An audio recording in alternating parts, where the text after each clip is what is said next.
It is my great privilege to have Michael Letts back in the studio talking with us. The only thing I regret with Michael is that we always run out of time. There's so much to talk about, but that's why we have him come back. And today, folks, I wanted to share with you, if you haven't already heard, but the headline says FBI, State Department, and 10 nations warn about North Koreans posing as IT workers. Yes, indeed. The FBI, U.S. Department of State, and government agencies are warning that this is a remote, of course, that there are North Koreans using false identities to land remote tech jobs and generate money for Pyongyang's nuclear weapons and ballistic missile program.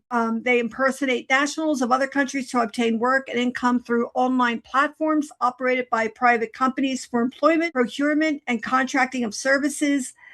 You've got Japan also echoing this, South Korea, Australia, Canada, UK, France, Germany, Italy, the Netherlands, and New Zealand, as well as we are. So the North Koreans, I wonder if, Michael, if they are the most, or the least friendly to liberty and to countries that do not share in their communist propaganda. What are your thoughts on that? Well, I would agree. I think they can share the same platform, or being first place on stage with China, Russia being second. And because what we're fixing to talk about, China is actually involved with North Korea in helping facilitate this.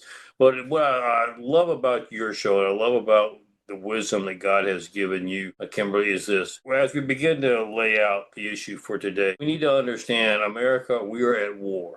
This is not just a little small, 2 or 3 people don't like America and are whining. This is an all-out global warfare against America. You say, why would you call it global? It's very simple. If America falls, we're the last bastion of hope. And the rest of the world will fall. When I say the rest of the world, I'm talking about anything that hopes to have freedom or democracy will collapse.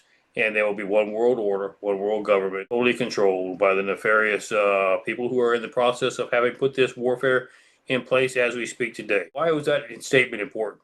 Folks, you have a different mindset when you understand that we're in a warfare. This is not just a social cause. This is not just selling cookies or something on. We are actually in a full-scale war, even greater than we were in World War II. So you need to understand the significance, and you need to understand when you are in warfare, you need to make sure you've identified all the strategies that those that are working against you have in place, and it's many. We're going to talk about all those, and you have to be combating them on all fronts. You know, I use the analogy, I'm a great history buff. In World War II, we didn't fight one battle.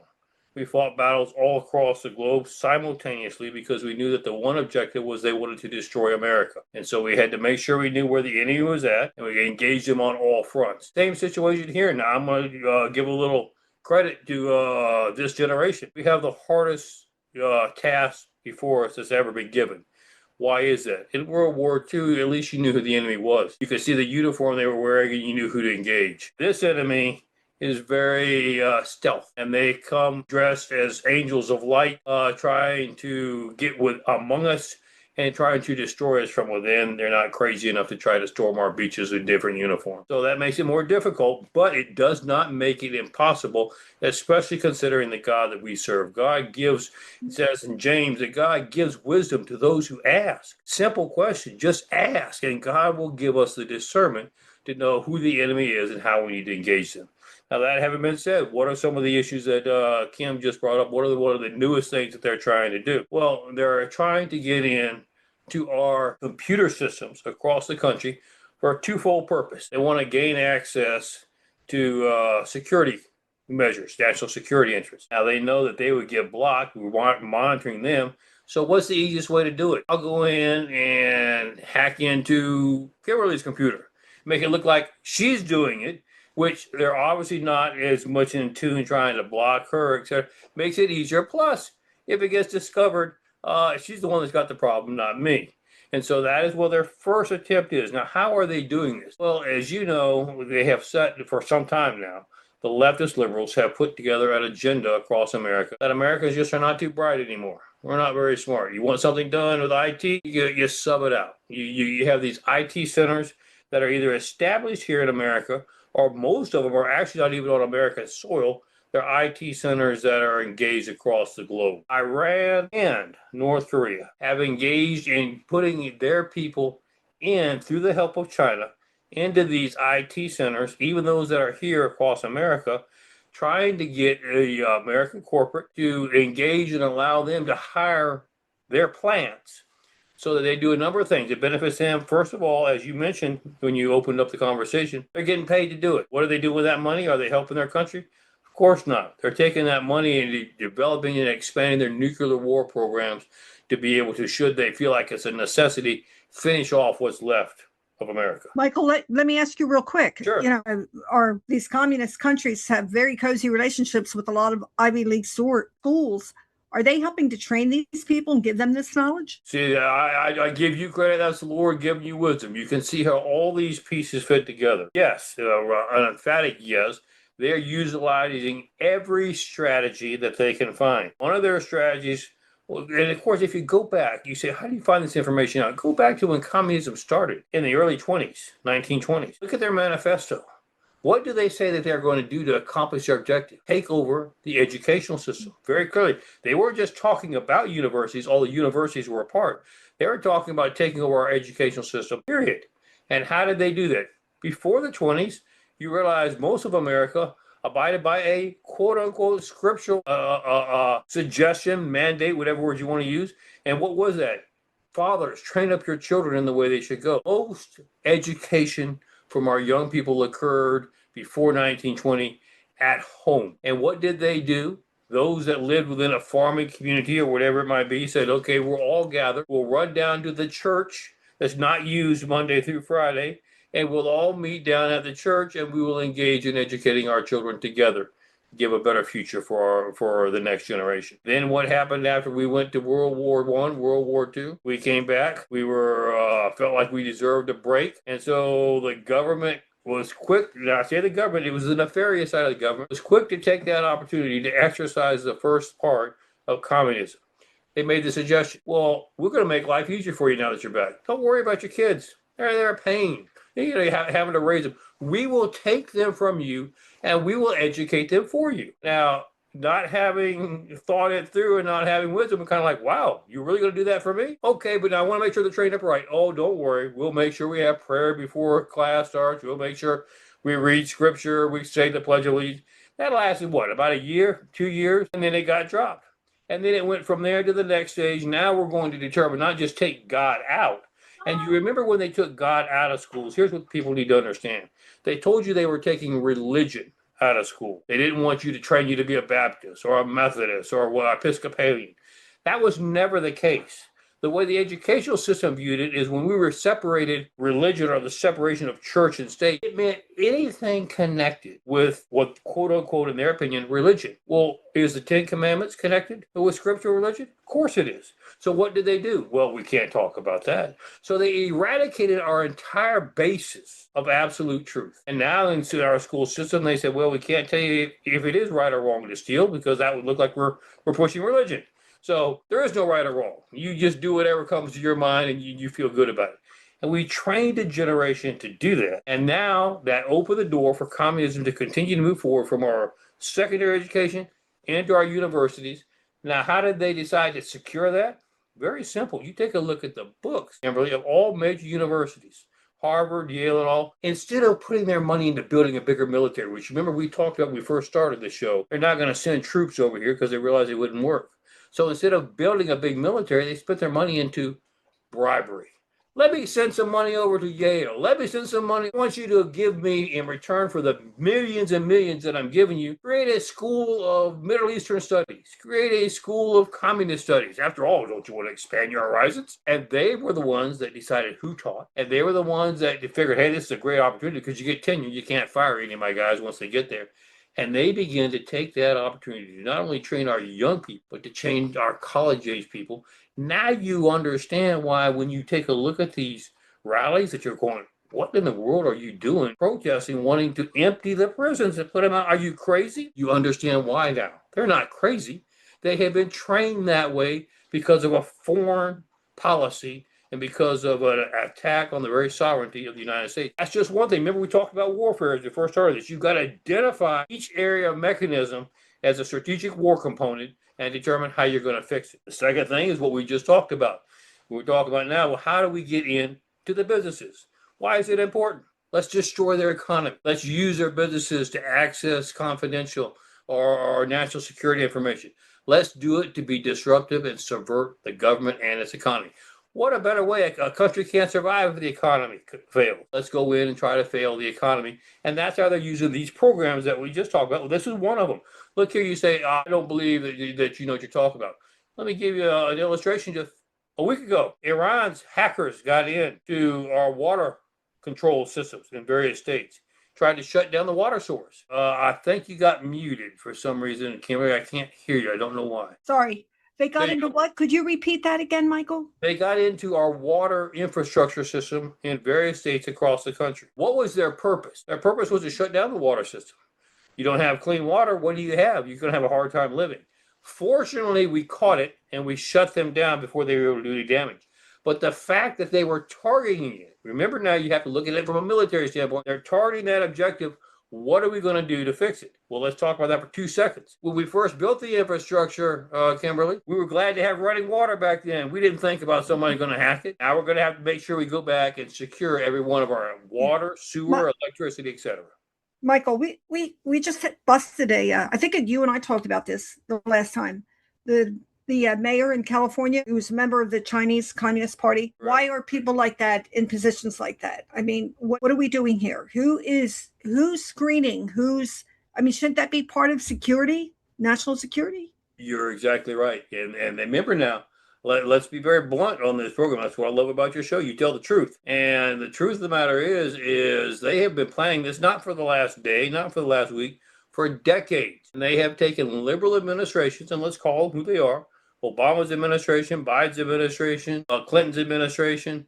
We could go back a long way. And they have utilized those administrations to put key directors or secretaries in place who then took their deputy directors who hired their HR, and the HR hired people who viewed similar philosophical ideology and put it all throughout midstream. Now you say, what does that mean? Well, let's take an agency like the FBI. You got 30,000, 40,000 employees. And remember how many of those are in the middle section? Thousands upon thousands who are hiring the agents. What kind of agents do you think they're hiring? They're hiring the agents that they were hired of the same philosophy on. And that is to do what is necessary to further an objective that they're looking for. What is the objective they're looking for? Not the protection of the American people. Their objective is to help put in place programs where they benefit from greed, corruption, and that they're able to manipulate and control the American people.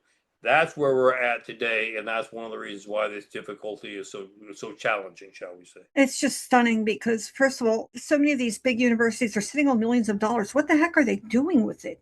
You wonder what they plan to do with it.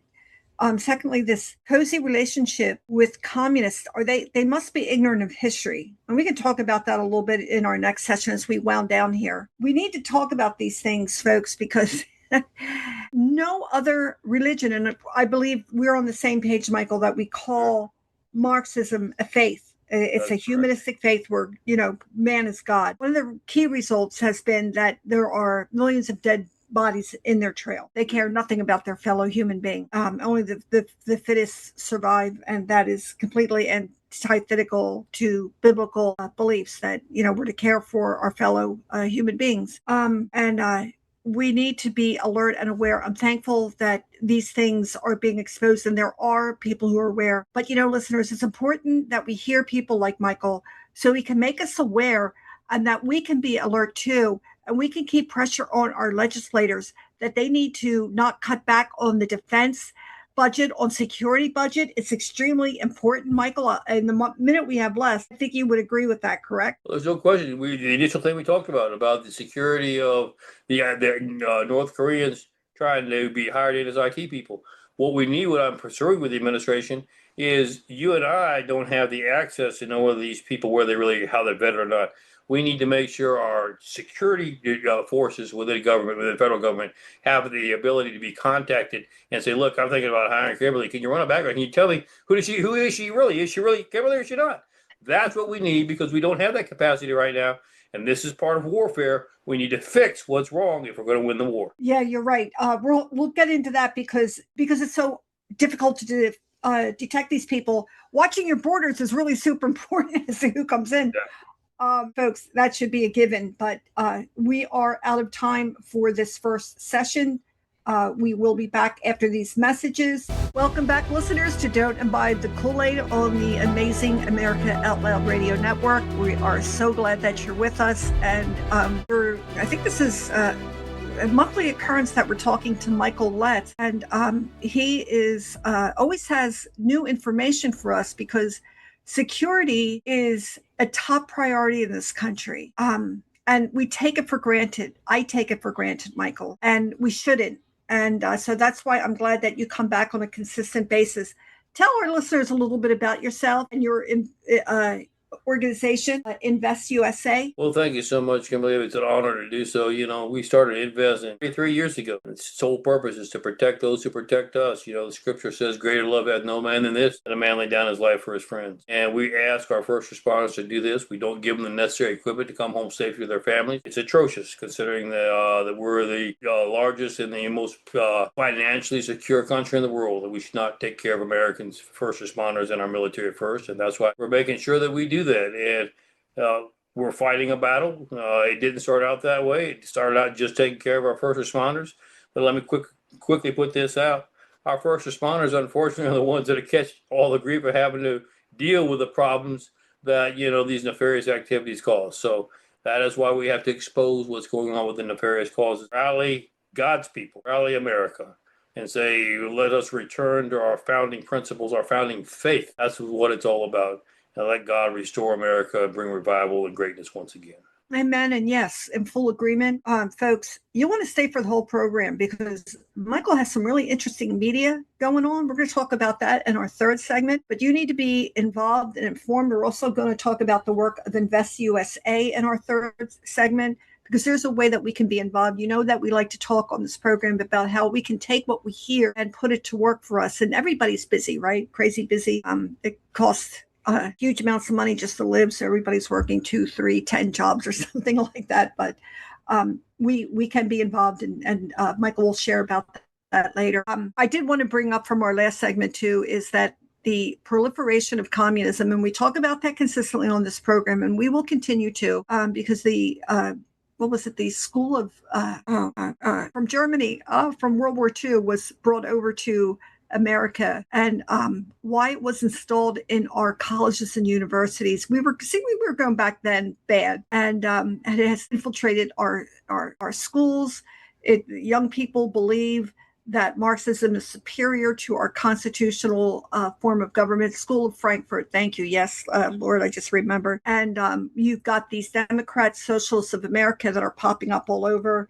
If you really listen to them, Michael, listen to how they lie and try to sound just like us, you know? And they don't, you know, that's, if you read Saul Alinsky at all, folks, it's all tactics, it's all smoke and mirrors, but they never put truth out there because they can't, because they want what's yours. The battle going on in this country really is between those who are standing for our constitutional republic, where those who make law are under the law, subject to rule of law, and those who hate law and they want to destroy, and they want to come up against people like Michael who say, I'm going to stand for law, and I'm going to put my life on the line for it.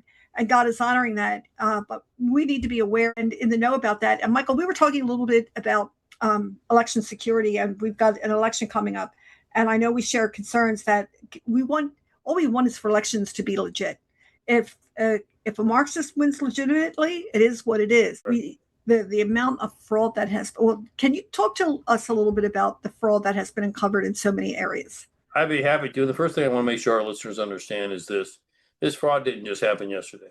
It is being done for decades. It's built upon, in fact, they protected the art and they perfected it so well. I'm talking about the leftist Democrats, perfected it so well that now it's being used against them. Now their party is taken over by communists, by the Democratic Socialist agenda. And they're using the same tactic. They're talking about in primaries, they're beating Democratic progressives or moderates, whatever that means. I mean, they still have the same liberal philosophy, but they're beating them at the polls because they're using the same tactics and they're stealing elections. You say, how do you know they're stealing elections? Let me just give you stats over the last less than 30 days. Just announced yesterday, or actually this morning, by former Mayor Giuliani from New York. The election commission in New York City, 168,000, I think it was, that were false or manufactured votes cast in the last election. You want to know how Mamdani won? He didn't win. Let me make a bold statement. None of these progressive communists have won a fair election. Okay, they have all utilized the deceptive tactics that their party helped them put together for decades that are now coming back to haunt them. You have in Maricopa County, Arizona, just come out 765,000, one county alone, that were fake votes that were used all for Biden. Do you understand now how the quote unquote Biden won the state when the case? The state of Georgia, the Georgia Election Commission has now publicly come out and apologized to President Trump that they have now uncovered 230,000 illegal votes that were cast in the state of Georgia alone. You remember, supposedly the president, Trump only lost by 11,000 at that time in 2020, 230,000 false votes.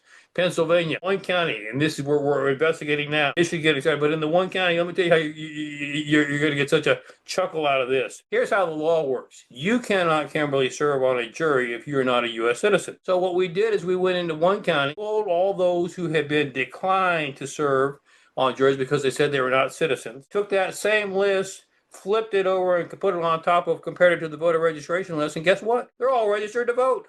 They all say that they vote. Do you see how this is just one small example of how they're able to manipulate and make our elections so basically corrupt? And that is what they did in Michigan. And we could just go on and on, Kimberly. Well, can't we just suspend ballot voting for right now? That is what the president has done. He has issued an executive order. Now, you say, oh, great. Well, where you get too excited, there's already been 3 activist judges that have already filed and said that they're going to rule it illegally and that cannot be. No, they can't. They can't do it, Michael. They can't. Right. They can't do it. It is unconstitutional. Well, you're exactly right. It's not only unconstitutional, but even as of today, the Supreme Court has said, look, if you're a judge in a district, you can make a ruling for your district. That's it. These people are saying, forget you. I don't care if you're my boss or not, Supreme Court. My ruling goes nationwide. And that is what they're attempting to do right now. Now, what is the counter? Where are the so-called conservatives who are elected to office standing up for the Constitution? Try this with Kim Jong-un, huh? Yeah, you're exactly right. Let me give you a mixed reaction to what you said. First time, we have now gotten a introduction in the House of a resolution to impeach these 3 activist judges that have just done that. Now, where will it go? Will it pass? Will it pass in the Senate? Probably not. But at least that's a start. You asked a very valid question. Why are people not standing up? Here's the reason why. What do these activist judges do? They protect the corruption. How many people do you think in the legislative branch are corrupt? I can tell you from I've seen a list of all kinds of investigations that we're doing now. They are in the process. How do you think we got $40 trillion in debt? They're in the process. Here's what the legislature, the Congress congressional branch does. Very simple. Kimberly comes and says, I need to feed 10 kids that are hungry on the street. Great. I need $50. Oh, no. We've got it covered. Here's what we're going to do. We're going to put $2 million in the budget for you to feed those 10 kids. Why? Oh, because we're going to create an NGO. Oh, by the way, I get to serve on that board, and they're going to pay me to serve on that board. And by the time that money goes from us to the state, and then the state gets its cut, and then it goes to the NGO, and they spread it around, make campaign contributions, pay board members, etc. You might end up with $5 out of that $2 million that you actually asked for. That's the way it works. Michael, let me ask you. Trump's administration must be overwhelmed. Surely there must be citizen task force in each state that can help alongside the government to help investigate and recover funds. We want reparations. We've got Medicare in other foreign countries.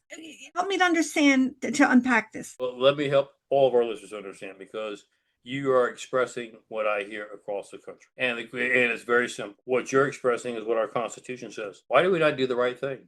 Why do we not lock these people up? And why do we not make the necessary changes? And the reason why is very simple. We have such deep corruption in so many branches of government.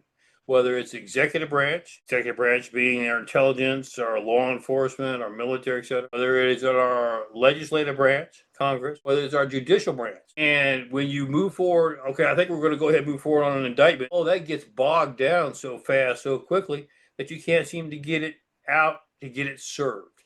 Now, what is the solution? You say, so that's the end of it. Country's over.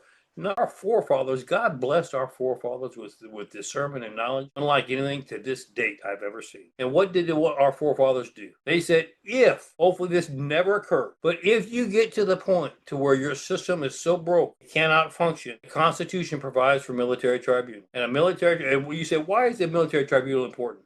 Let me just be very blunt. The military is the last line of defense to keep this country free. If your military is corrupt, what are you fighting for? It's over. The country's gone. So they allow for military tribunals. Doesn't the Constitution allow for a militia, Michael? It does. A militia in every state, and every militia is there. But it's under the control of the governor. Many of these governors are corrupt. But here's what needs to be done, Kimberly. We have established military tribunals. The president he is the sole person that can do that. The commander-in-chief is the only one that can authorize. He has already authorized military tribunals. There are two segments. There's called impaneling a military tribunal. That's putting it together. Then there's charging it. Telling you, Kimberly, okay, here's what I want you to look at. Now, the Constitution is very clear. I can't say, Kimberly, I want you to look at that guy that jaywalked across the street. Not in our jurisdiction, okay? The only thing we can charge you to look at a military tribunal is matters, if it's civilian or military. It makes no difference whether you're wearing a uniform or whether you're civilian. It's matters that compromise national security. Well, I can tell you this real quickly. What is more compromised in national security than elections that are not fair, that are being stolen? Yeah, what is more compromising to national security than trying to destroy the economy by stealing and embezzling? We could go on and on down the list. So these military tribunals have been charged. They have been, remember, there's a panel that's created, charging them is telling them what to do. We have charged them. They have come back with recommendations. They're sitting here on the tip of the fingers. They're ready to move. It will be a huge shock to the American public. You're going to see a lot of the liberals. It's a military coup. It's a dictatorship. It's not. It's not. I can promise you the heart of this presidency. We want to use military tribunals as little as possible. You say, why use them at all? Because it's basically like a coconut. You take that first big sledgehammer and crack it open. Once you crack it, then you take the small stuff and peel it back. But you got to have something hard to break its back to start the process.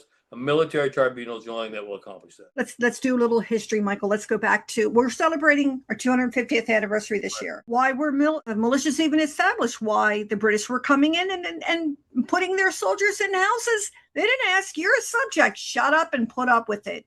They were putting draconian taxes on the Sugar Act, the Townshend Act.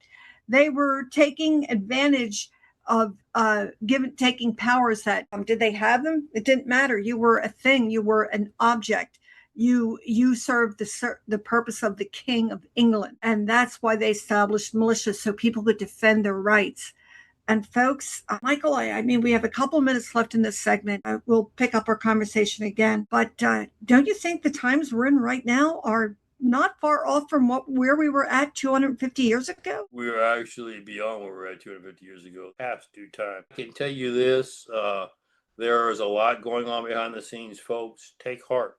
We know what needs to be done. You're going to be seeing it as we move forward. The question I have had validly asked, well, you've had 2 years, this administration has had basically 2 years. How come it's taking so long? Because quite frankly, there have been so many nefarious people standing in the way that we've had to remove them. Let me give you a couple little, you'll get a chuckle. I like to make some lighter conversation every once in a while. Just in the last 24 hours, the Center for Disease Control has come up with a vaccination now. They feel like all of our military needs to take. We've looked at the stats. Almost 70% of it is harmful. Okay. Now you say, why would you even ask it? Here's a great question. I want everybody to be thinking about. Let them throw it out there, and let's see who in our Pentagon says, "Oh, yep, we got to do that," and who stands up for the right thing and says, we will not sacrifice the health of our soldiers. You see, we're doing things that you're not even aware of to root out, to make sure we've identified which of these moles are popping up that need to be popped out before you can actually complete the strategy of bringing about a transition and a change. You know, I think a lot of these traitors should be exiled out of the country. If you hate a constitutional republic, go somewhere else. There's plenty of countries around the world that would welcome you. Go. Do not try to subvert and go around the legitimate voting system. Folks, when you can't be honest about your ideas, you can't put forth a strong argument to advocate for Marxism and socialism, taking your money and reallocating it other places. And let's face it, folks, at this point, we know a lot of this money isn't going anywhere close to where they say it is. I mean, right. Minnesota alone, and there's Michael. We have a minute left. I've got a feeling that that's just the surface that they've scratched. That is the very tip of the iceberg. It's in all 50 states, and quite frankly, in Minnesota, we continue to escalate the estimation of value stolen. It's up to $20 billion so far and continuing to climb. Well, folks, there was a time in our history where you hung for treason, and I don't think that's a bad idea. Why do I think that? Because we need to show those who want to subvert and do very, very bad things to their countrymen that there's a price to pay for that. And we have to make constitutional government, republic, freedom, liberty great again. We need to defend that. I always thought that it was self-evident, but it's not. And but unfortunately, we're going to have to continue this conversation in our last segment. We're going to continue talking with Michael about all these things. We already sort of kind of knew that they were going on, but for various reasons, I know Trump can't go into a lot of detail, and it could really take a lot of time. But there is a lot of activity going on. We have to have confidence. We have some more things to talk about with Michael, so don't go away. Stay with us. Welcome back, listeners, to our last segment here on Don't Imbibe the Kool-Aid. As always, having a great conversation with Michael Letts. Michael, to me, is the epitome of humility. There's more that he doesn't say than he does say. But be assured that he is not talking on his own authority. He's not talking off the top of his head. He can back up what he says. There are some things he can say, and there are some things he cannot, as I'm sure many of you have put together. But first of all, we are grateful for President Trump and the incredible hard work he and his team do. They just need your ongoing prayers and prayer support. And I'm glad, Michael, that we have this time together so that I'm reminded, because you get so pulled away in life and so distracted. And I'm just thankful that you kind of focus, stay on what's important. So, and what's important right now. And I have some good conservative friends who are starting to turn on President Trump and say, what's up with Iran? Can you give us any insights at all about that? I'm delighted to do so. First of all, let's frame the argument. Iran has been a sore spot for the United States for over 47 years. You say, what do you mean by sore spot? First of all, they dedicate their money that they get from their oil reserves not to benefiting their people, but to funding terrorism across the globe. They were responsible for the 237 Marines that were killed in the Beirut embassy bomb. That's 237, let me repeat that, United States Marines that were killed directly because of the funding from Iran. That's just one. Literally, we have lost thousands of American soldiers and American lives because of their terrorist plots, their terrorist threats. So that in and of itself should not be tolerated by any nation, especially by the United States of America. That alone is a reason enough to put an end to it. But nobody has had the wherewithal or the backbone in the past to want to take on the issue, because it is a complicated issue and it's not something you can take a supply swatter with, smack it in 30 seconds and be done with it. It requires an awful lot of insight, an awful lot of fortitude, because you're taking on a major country that has an awful lot of reserves that they've gotten from China, from Russia and others. But it has to be done if we're going to keep our borders and our future secure and free, besides the rest of the world. So that having been said, it was a strategic move to go in. Nobody else wanted to do it, but it was necessary. We thought it was the right thing to do to clean up the terrorist network, to make sure this country never had nuclear capability that they could wipe out millions of people, which they have, quite frankly, been very, very vocal about. If they ever get it, Israel's gone. Okay, they're just going to whoop, wipe it off. And you say, well, fine, let's do away with Israel. You don't think they're going to stop there, do you? I mean, this is a country that is dangerous to the entire globe. And then, of course, the third thing is they feel like they control 20% of the commerce globally because of the Strait of Hormuz. And we could not give them that ability as well. So the decision was made to go in. What was the decision made based upon? We can eliminate some of their, with cooperation with Israel, we can eliminate some of their administration, get a change. The people wanted a change. 87% of Iranians hate their government, by the way. The people will rise up, create a change, and we can rid the world of this evil. Here's what happened. When we started, the people of Iran moved quicker than what they weren't coordinating with us.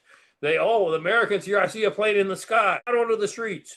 Well, we had not had the time to eradicate and eliminate the Republican Guard. They massacred them. Over 100,000 Iranians were killed in the streets because of their rise up. So you can see the Iranian people are a little bit hesitant to go back out and do it the second time.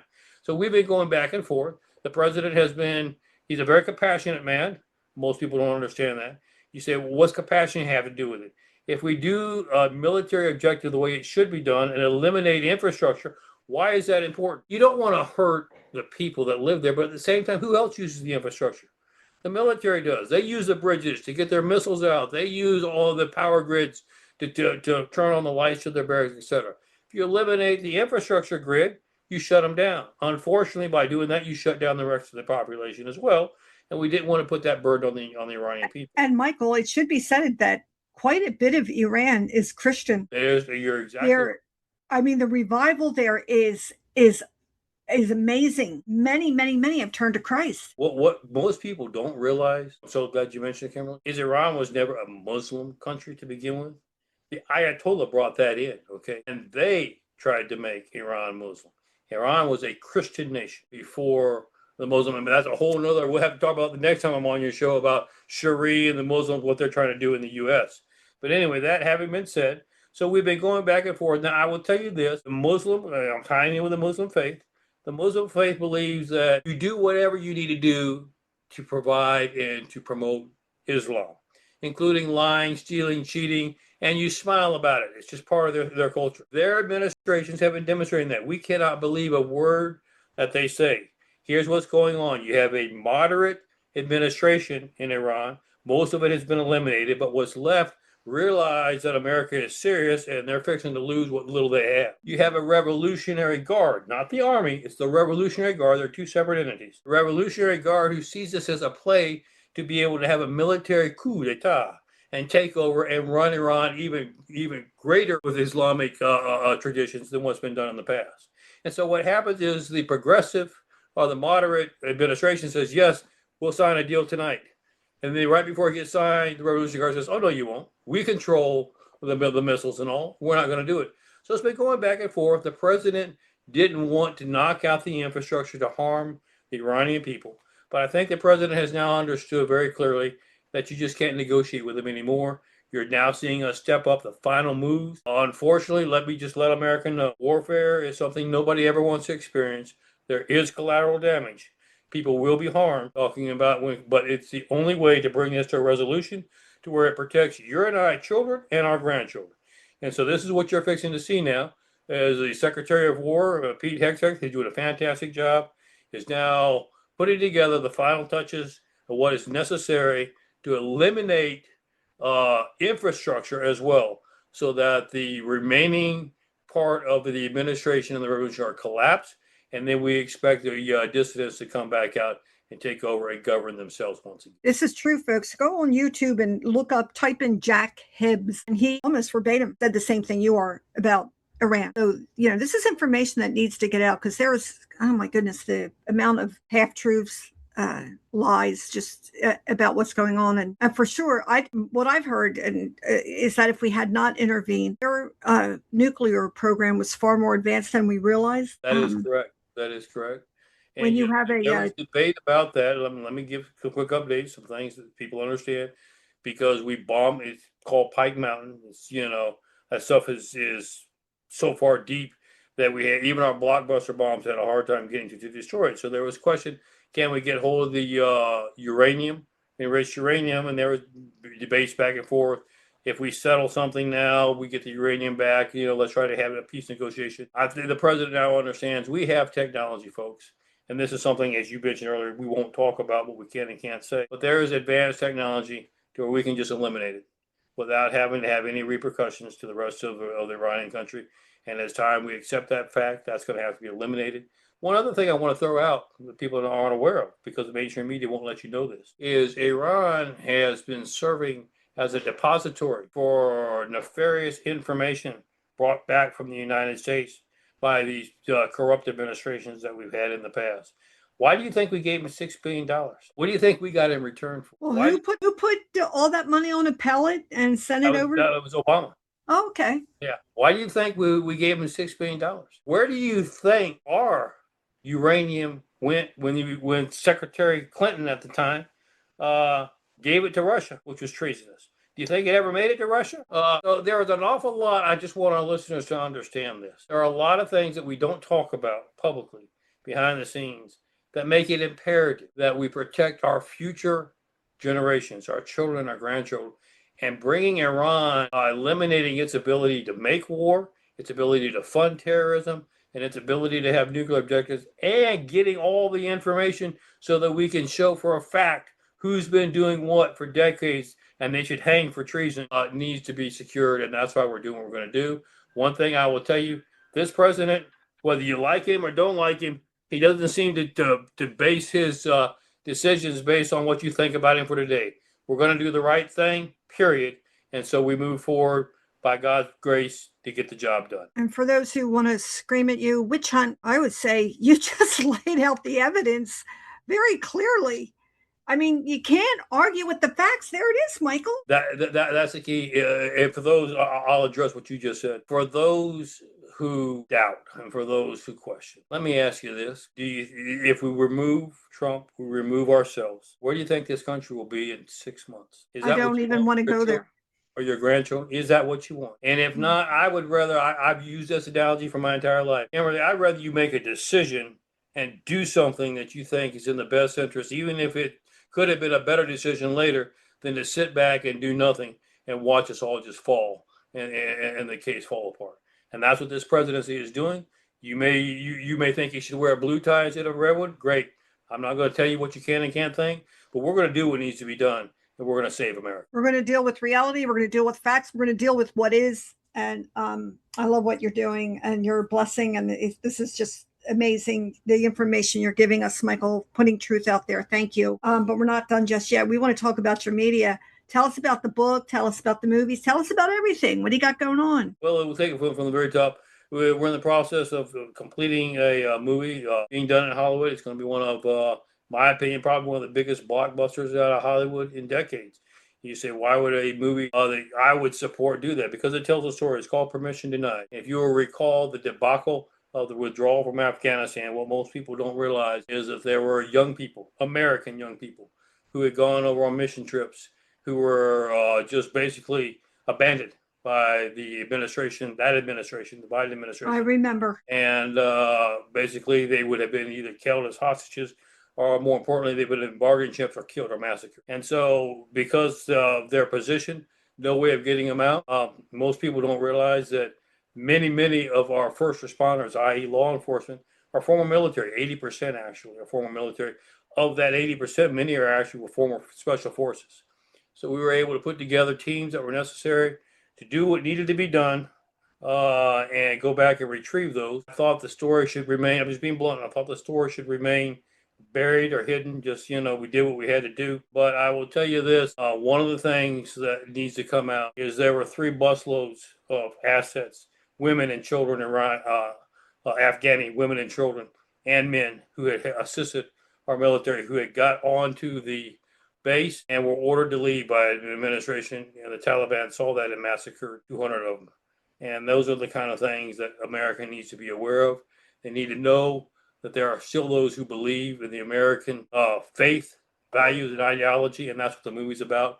It's going to be quite a show. You won't want to miss it. Second thing is, go ahead. You had a question? No, I just was you're thinking. I wrote to my representative about the interpreters that were betrayed, and it was just, I thought, oh God, help us. I mean, that was just, that was just a terrible thing. Go on, Michael. And then one thing I'll add to that, there are still operations bringing these people out. That's why we were careful. You'll see it's carefully worded in the movie. We don't want to compromise anybody's security or give away any information as to who did what, or what their role was. You won't want to miss it. The second thing is Invest has just released its first graphic novel. The second one is already complete. You can see it on over my whatever shoulder this is, right hand side, I think it is. It's called Bulletproof. And what is its purpose? If mainstream America has made our younger generation feel like being involved with first responders or law enforcement is a horrific thing to do.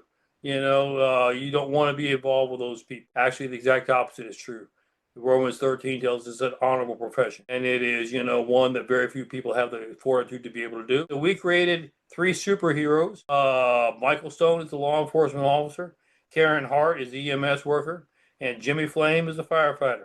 And they are regular respondees, employees of various agencies, but they have some special powers you'll want to miss when you see the graphic novel. Interesting, as the second one came out, I just got a call from the number of production companies in Hollywood asking if they can turn it into a movie. So we've got another one coming out.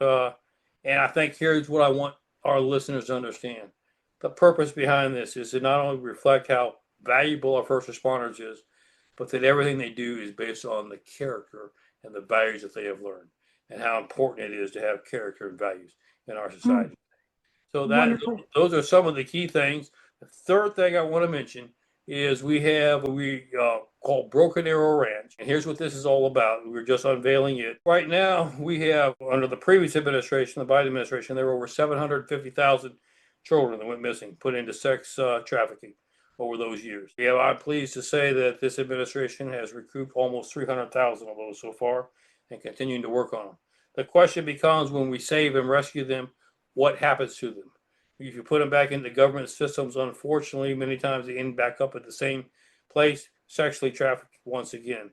So we have put together what we call Broken Arrow Ranch that we're in the process of constituting now. It will be a clearinghouse. We will make sure that these children, once rescued, have the necessary medical supervision they need, and that they have screened homes and locations that they can go to. First and foremost, we're going to find out if they have any of their family left, have survived. We'll put them back with their families. And if not, they will make sure that they have a place that they can go and be productive for the rest of their lives. Folks, these kids didn't do anything to deserve that. The least that we can do is show them God's love. Amen. And I love it, Michael. You're such a blessing. I'd love to have you on. I do want to bring up investusa.org, because this organization, folks, provides the most up-to-date technology and bulletproof vests. A lot of times to those forces that don't have the funds, like a big city or a big town, one of the burbs around the cities would have, to buy these vests.